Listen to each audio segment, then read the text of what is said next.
นี่ครับตะเกียงเจ้าพายุกระเช้าใหญ่แบบเตี้ยนะครับตาไก่ครับคอกแบรนด์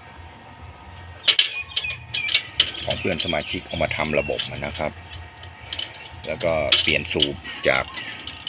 350มาเป็นกระบอกกระเช้าใหญ่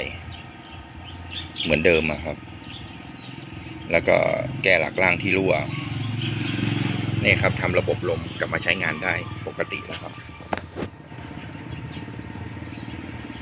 ถ่ายคลิปแจ้งแบ่งปันนะครับขอบคุณครับที่ติดตามคลิปจนจบสวัสดีครับ